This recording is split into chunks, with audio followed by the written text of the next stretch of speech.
C'est une première que l'ensemble des associations, des corporations du monde de la construction se regroupent pour parler d'une même voix. C'est vraiment du nouveau droit qu'on intègre au Québec parce que souvent on pense à de l'arbitrage, puis c'est pas là qu'on voulait aller nécessairement. C'est pas drôle d'être rendu à dire il faut adopter une loi pour que le gouvernement nous paye. Pour que le gouvernement nous paye. Ce balado, c'est votre rendez-vous mensuel à ne pas manquer pour vous tenir informé des dernières nouvelles de l'industrie. Bienvenue à Actualité Construction. Bonjour à tous et bienvenue à un nouvel épisode du balado Actualité Construction. Je me nomme Juliane Gignac et je suis en compagnie de mon co-animateur Félix Réaume. Bonjour Félix. Bonjour Juliane. J'espère que ça va bien. Bonjour tout le monde. Aujourd'hui, on a un épisode un peu particulier parce qu'on reçoit non pas un, mais bien deux invités pour parler d'un sujet spécifique, le règlement sur le paiement et le règlement rapide des différends en matière de travaux de construction. Donc, on reçoit d'abord Steve Boulanger. Steve, tu es directeur général de la Corporation des maîtres mécaniciens en tuyauterie du Québec, la CMMTQ, mais tu es aussi le coordonnateur de la coalition contre les retards de paiement qui existe depuis 2013. Mais on va y revenir dans un instant. On va avoir beaucoup de choses à dire sur la coalition. Bonjour. Et on a également le plaisir d'accueillir en studio notre collègue des affaires juridiques, Maître Christina Argento, notre spécialiste à l'interne sur la question des retards de paiement et qui a collaboré depuis très longtemps également aux travaux de la coalition. Donc, bienvenue à vous deux. Merci de l'invitation. Donc, pour commencer, on commencerait peut-être avec toi, Steve. Petite introduction sur ton parcours. On sait que ça fait plus de 25 ans que tu es à la CMMTQ. C'est quoi ta carrière? Qu'est-ce qui t'a mené jusque-là? C'est tout un parcours quand même, 25 ans, ça ne me rajeunit pas. Mais ça fait 30 ans que je suis avocat, 5 ans en pratique privée au début dans la région de Sherbrooke, faisant civil, commercial, droit du travail. J'ai été interpellé par le droit de la construction, puis j'ai voulu travailler dans une organisation. Donc, je voulais travailler pour une organisation avec une mission. Puis c'est comme ça que je me suis retrouvé à la Corporation des maîtres mécaniciens en tuyauterie, qui regroupe, qui a été créée par une loi, comme avocat, qui a été créée par une loi il y a 75 ans et qui regroupe l'ensemble des entrepreneurs en plomberie chauffage au Québec. Donc, je suis entré à la Corporation, notamment pour m'occuper des poursuites pénales. Donc, de l'exercice illégal, plus communément appelé le travail au noir, donc de poursuivre les illégaux au niveau pénal, droit disciplinaire également. Puis de fil en aiguille, je suis devenu directeur du service juridique, directeur général adjoint et depuis près de 4 ans maintenant, directeur général. Fait que tu as gravi tous les échelons à jusqu'au sommet. Ouais. Belle carrière. Je le mentionnais en introduction, on te reçoit notamment à titre de coordonnateur de la coalition contre les retards de paiement. Peux-tu nous en parler un peu de cette coalition-là qui existe, je l'ai dit, depuis 2013? Donc, c'est quoi la genèse? Comment ça a été créé? Puis surtout, pourquoi on a mis ça en place? C'est une belle aventure, en quelque sorte. C'est vraiment le meilleur exemple quand l'intérêt supérieur du groupe transcende les intérêts particuliers. Et c'est ce qui s'est passé avec la coalition contre les retards de paiement dans la construction. Pour faire vraiment la genèse, c'est que nous, on a certains administrateurs sur notre conseil d'administration qui siègent sur des comités canadiens. Alors, notamment avec le Mechanical Contractor Association of Canada, MCAC. Et il y a un entrepreneur qui passe du temps là-bas, qui revient nous voir au conseil d'administration et nous dit hey, il se passe quelque chose là. On a de la difficulté à se faire payer partout, au Canada, au Québec, puis ils sont en train de travailler sur quelque chose qui s'appelle comme les Prompt Payment Act. Donc, les lois de paiement rapide. Est-ce qu'on peut regarder ça? Alors, j'ai eu le mandat du conseil d'administration d'aller voir un peu ce qui se faisait ailleurs, puis de tester la température de l'eau, si je puis dire, avec des collègues, dont vous, ici, à la Sécu, et puis d'autres associations, pour voir si les entrepreneurs vivaient la même problématique. Et la réponse a été rapide et unanime, oui. On a de la difficulté à se faire payer dans des délais raisonnables, de l'argent qui est par ailleurs reconnu comme étant dû. Et puis on pensait que c'était une affaire de sous-traitants. Qui sont souvent au bout de la chaîne puis qui investissent dans les matériaux, les équipements, plus que de certains autres types d'entrepreneurs. Puis on s'est rendu compte en discutant avec les collègues, notamment vous, que les entrepreneurs généraux étaient aux prises avec le même problème. C'est pas, en tout cas pour la plupart, là, c'est pas parce que ça leur tente de ne pas payer les sous-traitants, c'est parce qu'eux-mêmes subissent la même problématique de la part des donneurs d'ouvrage. Donc, on avait certaines divergences d'opinion pour le chemin à prendre pour arriver à du paiement rapide, mais finalement, comme je vous dis, c'était un regroupement historique. C'est une première que l'ensemble des associations, des corporations du monde de la construction se regroupent pour parler d'une même voix. Et donc, on a créé la coalition en 2013 pour dire, voici, on va parler que de ce seul sujet-là qui transcende tous les autres parce que ça va au cœur directement de l'exploitation des entreprises de construction. Alors, ça a vraiment été le début là, en 2013. Puis, si je me permets de poursuivre, on s'est dit, bien qu'on ait une perception de difficulté de paiement, comment on peut aller faire des représentations auprès des autorités publiques si on n'a pas de données objectives tangibles? Alors, on a chacun investi beaucoup d'argent et de temps. Et on a mandaté une firme externe, Raymond Chabot, Grant Thornton, pour conduire une étude indépendante sur la problématique des retards de paiement.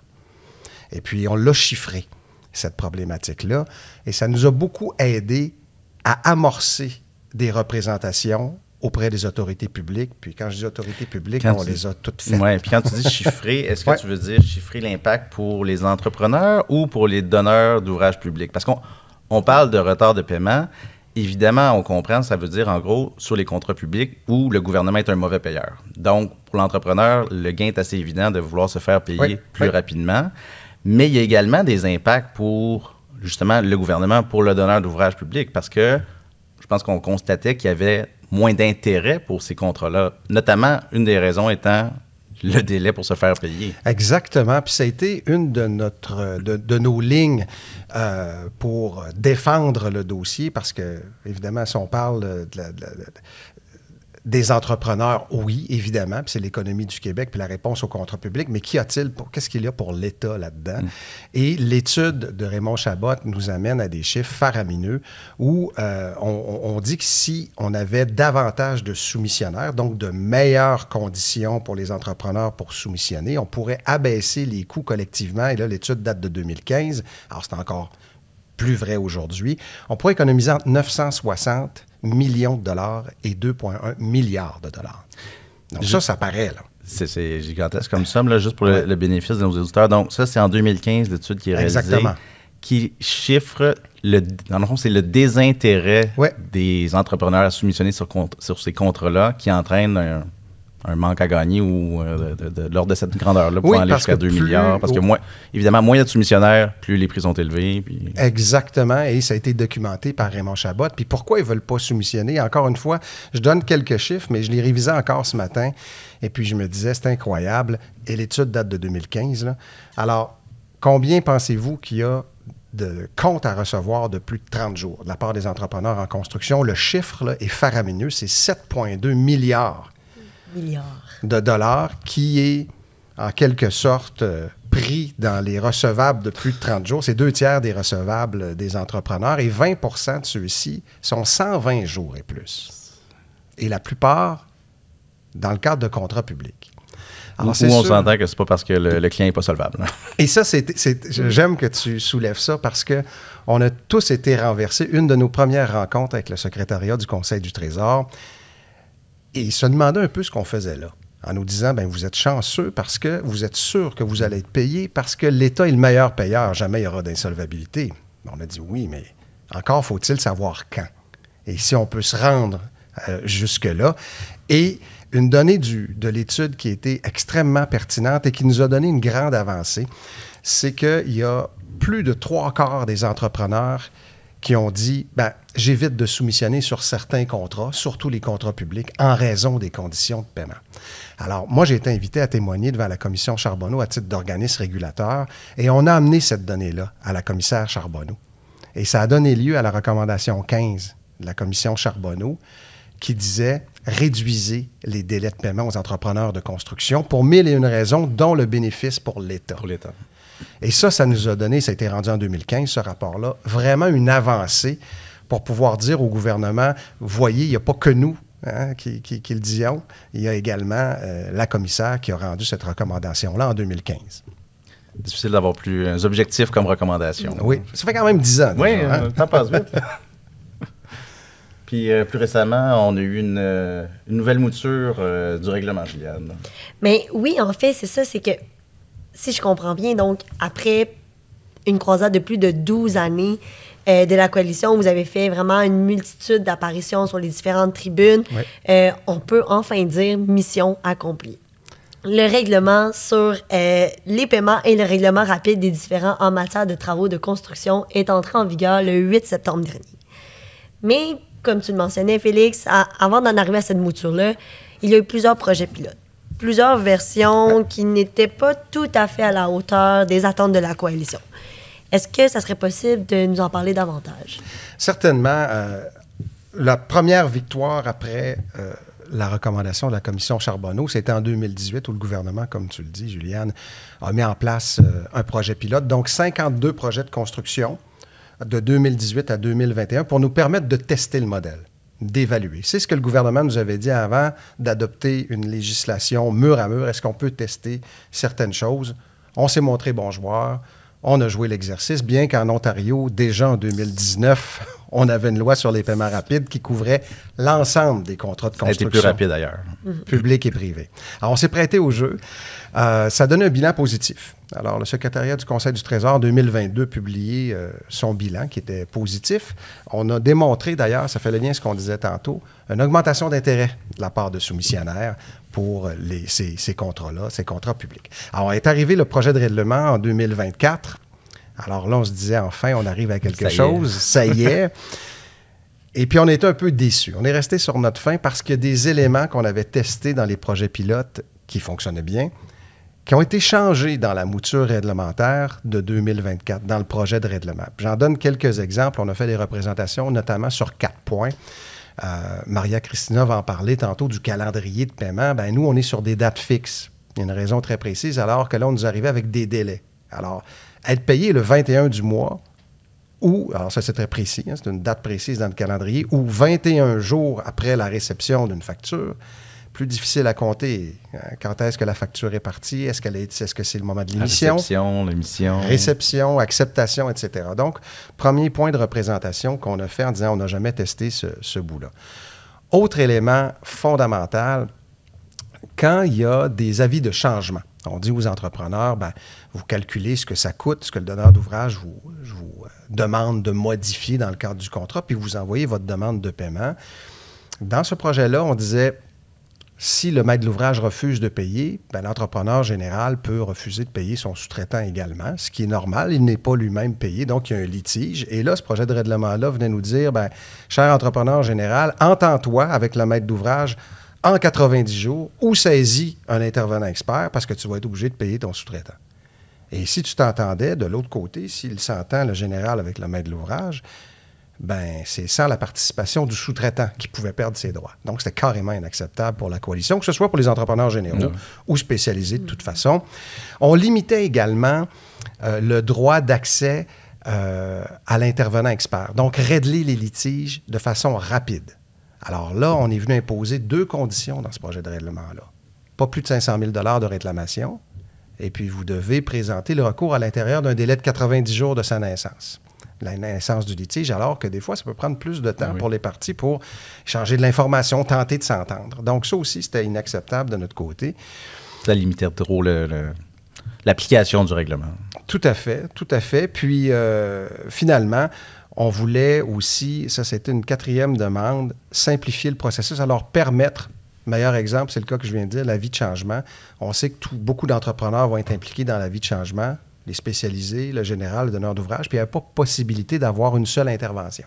Alors, ça aurait pris plusieurs recours, alors on a dit simplifier pour le bénéfice de tout le monde, pour qu'on puisse avoir droit à l'intervenant expert une seule fois, qu'on règle le litige de façon complète, puis qu'on passe à autre chose, qu'on poursuive le chantier. Donc, c'est les 4 points majeurs là, qu'on a fait valoir en 2024, puis ils étaient suffisamment costauds, si je peux me permettre. On ne peut pas sortir le champagne tout de suite. Là. Non, vraiment pas. Et le gouvernement nous a même dit, bien, en général, quand on publie un règlement, il peut y avoir des ajustements, puis une seconde publication entrer en vigueur. Et là, on nous a dit, oh, ce que vous demandez est costaud. Au moins, on a bien été entendu, puis on nous a dit, on va devoir refaire nos devoirs et remettre de l'avant une nouvelle version réglementaire qu'on a eue à l'été 2025 pour commentaires et éventuellement entrer en vigueur. Alors, tout ça pour dire qu'il y a eu plusieurs étapes, effectivement, donc en 12 ans. Ça a pris du temps, ça a été long, mais au moins, on arrive au bout du chemin avec un résultat qui, je crois, est à la satisfaction de tous. D'ailleurs, la coalition l'a salué sans réserve, la version qu'on a eue, qui est entré en vigueur le 8 septembre dernier, comme Gilliane le mentionnait. Plongeons un peu plus en détail, justement, maintenant, dans cette version, ce nouveau règlement qui est maintenant, qui a force de loi, qui est en vigueur. Christina, peux-tu nous en parler un peu plus? Qu'est-ce que ça contient? Je sais qu'il y a deux régimes à l'intérieur du règlement là, sur les paiements rapides et le règlement rapide des différends. Peux-tu nous en parler un peu plus? Qu'est-ce qu'on doit retenir de tout ça? Oui, absolument. Donc, première chose, juste pour préciser, on a parlé de l'entrée en vigueur le 8 septembre 2025. Donc, c'est une entrée en vigueur par phase qui est visée. Donc, le 8 septembre 2025, ça s'applique pour ce qui est des bâtiments à tous les contrats de 750 000 et plus. Un an plus tard, le 8 septembre 2026, ça va s'appliquer à tous les contrats de 75 000 et plus. Et finalement, le 8 septembre 2027, à tous les contrats. L'ensemble des contrats. Oui, exact. Donc, pour un projet qui est en cours, au 8 septembre 2025, c'est le statu quo, le règlement n'est pas applicable. Okay. Donc, le règlement, il repose sur deux volets. On a le régime de paiement et on a le règlement rapide des différends. Pour ce qui est du régime de paiement, ce qu'on vise, dans le fond, c'est d'assurer que tous les intervenants au contrat public sont payés à l'intérieur d'un délai raisonnable et prévisible. Et dans le fond, comme Steve a dit, c'est basé sur un calendrier de paiement avec des dates fixes. Donc, les sous-entrepreneurs, les entrepreneurs généraux et les organismes publics ont des dates spécifiques à respecter concernant les demandes de paiement et par la suite le paiement. Après ça, pour le volet règlement rapide des différends, il y a plusieurs choses à retenir. Donc, la première chose, c'est que c'est un processus qui est entièrement confidentiel. Donc, tout ce qui est dit, écrit ou fait lors de ce processus demeure confidentiel, incluant la décision qui va être rendue par le tiers décideur. Deuxième chose, c'est un processus qui est fait entre les parties, donc la représentation par avocat n'est pas permise, comme à la division des petites créances. Et troisième chose, c'est comme un prérequis, dans le fond, avant de soumettre ta demande d'intervention, c'est que les parties doivent avoir tenté de régler le litige à l'amiable. Donc, par la suite, le processus débute avec une partie qui dépose une demande d'intervention. L'autre partie a un délai de 5 jours pour répondre et la partie doit répondre, c'est-à-dire si elle ne répond pas, on va pouvoir continuer et avoir une décision par défaut. Donc, la partie répond. Après ça, ils vont choisir d'un commun accord le tiers décideur et ils vont avoir un certain délai pour envoyer leur exposé, leur version des faits, les pièces au soutien, etc. Et par la suite, le tiers décideur va rendre sa décision dans un délai de 50 jours suivant sa nomination. Donc, c'est quand même quelque chose qui est rapide. Et l'idée en arrière de ça, c'est vraiment de régler au fur et à mesure les différends au moment qu'ils interviennent. Donc, oui, c'est à tout moment qu'on peut soumettre une demande d'intervention, mais ça doit se faire quand même à l'intérieur d'un délai maximal de 90 jours qui suit la réception de l'ouvrage sans réserve. Donc, c'est la date limite pour soumettre ta demande d'intervention. Et par la suite, une fois qu'on a un jugement, bien, la partie qui est condamnée à payer un certain montant doit le faire à l'intérieur d'un délai de 20 jours qui suit la décision, à défaut de quoi un taux d'intérêt va s'appliquer au paiement. Comme tu dis, c'est rapide, puis c'est surtout une belle amélioration par rapport à ce qui était la pratique auparavant. Tu as parlé beaucoup des tiers décideurs dont on fait mention au règlement. Qui sont-ils? Comment sont-ils choisis? Peux-tu nous dire un peu plus sur cet aspect-là? Oui. Donc, les tiers décideurs, dans le fond, c'est des professionnels, architectes, ingénieurs, avocats ou notaires, qui sont membres de leur ordre professionnel pour au moins 5 ans et qui ont également une expérience minimale de 5 ans dans le domaine de la construction. OK. Ensuite, le ministère de la Justice va publier sur son site Internet un registre des tiers décideurs. Donc, il faut voir comme une banque. Exact. Donc, on va voir le nom, le domaine, le taux horaire. Et justement, parlant des honoraires, dans le règlement, on a un tableau qui est publié qui démontre le montant maximum qui peut être payé selon la valeur du différend. Okay. Tu sais, c'est vraiment, si vous me permettez, c'est vraiment du nouveau droit. qu'on intègre au Québec parce que souvent, on pense à de l'arbitrage, puis c'est pas là qu'on voulait aller nécessairement parce que l'arbitrage est très encadré par le Code de procédure civile. En fait, je dis toujours, c'est à peu près un procès privé, en quelque sorte, là. Alors, on s'est inspiré de ce qui se faisait ailleurs. Les précurseurs dans ce domaine-là, des tiers décideurs, c'est la Grande-Bretagne. Ils appellent ça le rough justice. Alors, eux, ils ont intégré ça dans le domaine de la construction depuis plusieurs années pour régler, comme Maria-Christina l'a dit, au fur et à mesure les litiges. Donc, on a un litige, bien, au lieu d'attendre 3 ans... On ne le fait pas traîner. Non, c'est ça, tu sais, je veux dire, on peut-tu le régler, passer à autre chose? Puis souvent, ce que ça a démontré en Grande-Bretagne, à presque, je pense, c'est 98% des cas, se règlent par décision de l'intervenant expert, donc du tiers décideur, et ne vont pas devant les tribunaux par la suite. Alors, même s'il y a possibilité pour comme nous d'ailleurs, hein, la décision est exécutoire immédiatement, mais si les parties décident par la suite d'aller devant les tribunaux, c'est possible. Mais l'histoire, en tout cas, vraiment les données, et même en Ontario, ça nous démontre que les parties passe à autre chose. Donc, c'est vraiment là pour dénouer une impasse. Et c'est ce qui nous manquait au début dans certaines réglementations au Canada. On avait le calendrier de paiement, mais on n'avait pas ce qui suivait. Le règlement rapide, parce que si on n'est pas payé, bien, en 50 jours, là, on peut faire le processus pour être payé. Alors, il manquait cet élément-là et on a toujours dit, bien, l'un ne va pas sans l'autre. Et le meilleur exemple, c'est les gens de génie civil là, qui nous disaient, bien, dans le domaine de la construction des routes, alors c'est une condition de sol qui n'existait pas puis que personne n'avait vue. Bien, le ministère des Transports disait faites les travaux en conséquence et puis bien, vous ferez une réclamation. Et le service de réclamation du ministère des Transports, c'était au bas mot 3 ans, ce qui est carrément inacceptable. Alors, c'est ça qu'on a voulu déjouer par ce mécanisme-là. Je trouve ça intéressant parce qu'une des questions que j'ai en tête depuis tantôt, c'est comment ça se fait que ça a été aussi long pour arriver là. Parce qu'on parlait de l'Ontario qui ont mis ça en place, mais je comprends qu'au moins, au final, on arrive à quelque chose de vraiment inédit, qu'avec des éléments qui ont été pris dans les meilleures pratiques au Royaume-Uni, on est allé piger un petit peu ce qui se fait dans les autres provinces, puis bref, ça a été long, mais au moins, on accouche de quelque chose qui devrait être bien. J'aime bien, comme tu dis, on fait du droit nouveau. Oui, et puis quand on parle aux entrepreneurs, je les comprends aussi. C'est pas drôle d'être rendu à dire il faut adopter une loi. Pour que le gouvernement nous paye. Pour que le gouvernement nous paye. Alors qu'ils ne contestent pas les sommes, là. Alors, je pense qu'on avait un grand bout de chemin à faire. Puis c'est vrai, on a pris le temps, je pense, de bien le faire. C'est une première étape parce qu'il va en rester encore. Je suis sûr que le règlement est perfectible. Là. On n'a pas la formule magique, mais au moins, c'est un changement de culture qu'on tente d'instaurer. On parle beaucoup présentement d'innovation puis de collaboration. Bien, ça s'inscrit, en tout cas à mon avis, dans cette lignée-là de ce qu'on veut faire avec le monde de la construction d'aujourd'hui. Oui, puis l'autre chose dont on parle beaucoup, c'est les coûts de construction. Puis je trouve qu'ici, quand on vient régler en amont les problèmes, on diminue les délais, puis souvent, les délais entraînent des coûts. Donc, de régler plus rapidement, je pense que vraiment, à tout point de vue, tous les intervenants vont être gagnants, autant le donneur d'ouvrage que les entrepreneurs. Donc, une belle avancée ici. Puis, justement, là, en parlant des entrepreneurs, qu'est-ce que ce règlement-là va leur permettre? Qu'est-ce que ça va leur apporter concrètement dans la vie? De la prévisibilité. Moi, je pense que c'est le mot-clé. Tu l'as dit tantôt aussi, Maria-Christina, tu l'avais. C'est de la prévisibilité. De savoir qu'on va être payé dans un certain délai, bien, ça nous permet de mieux gérer notre entreprise.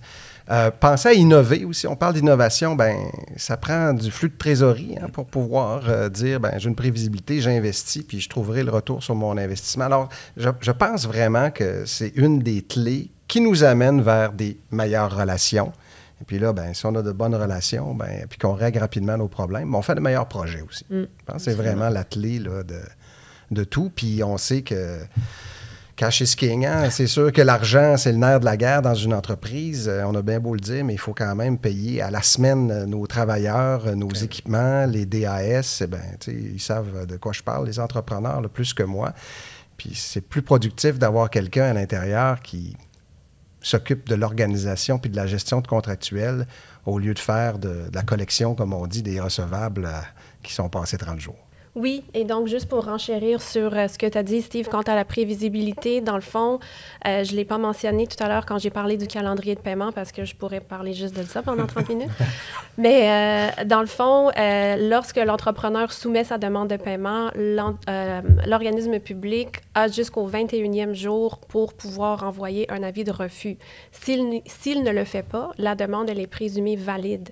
Donc, l'entrepreneur pourra s'attendre à avoir son paiement du plein montant de sa demande le dernier jour du mois. Donc, c'est vraiment une question de prévisibilité, de stabilité qui va sûrement aider les entrepreneurs et les sous-entrepreneurs dans la chaîne de paiement.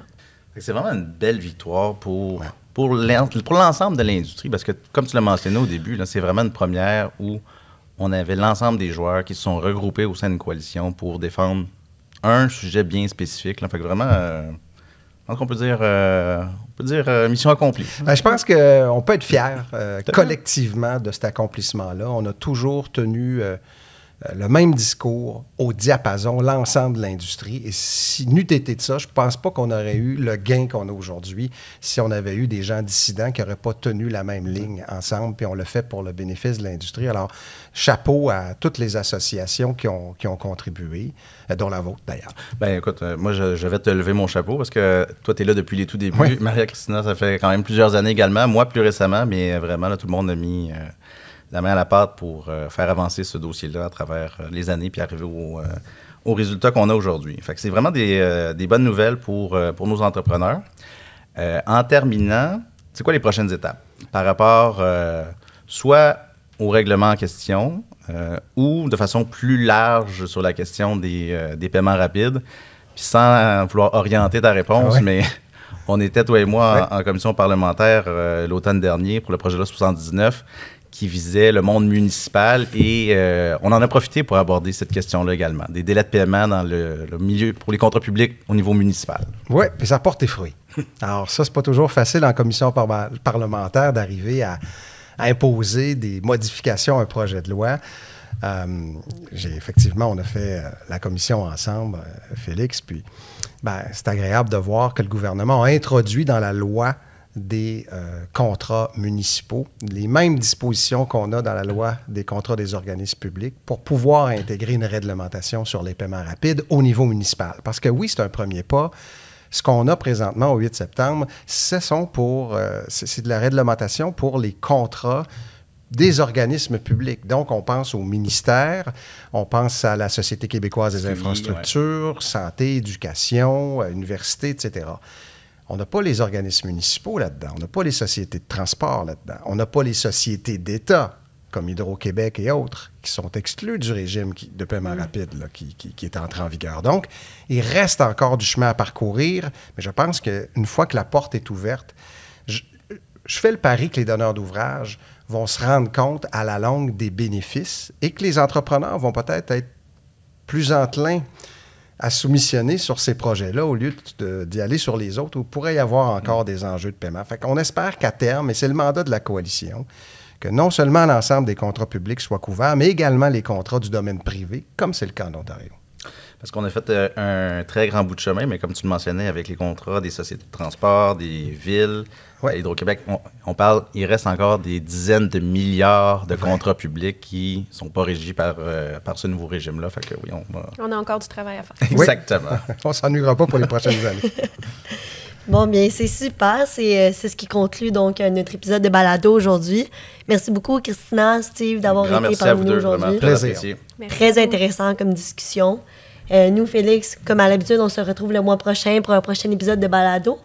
Et à la maison, chers auditeurs, n'hésitez surtout pas à vous abonner à notre Instagram, TikTok et YouTube Shorts pour ne rien manquer de l'actualité en construction.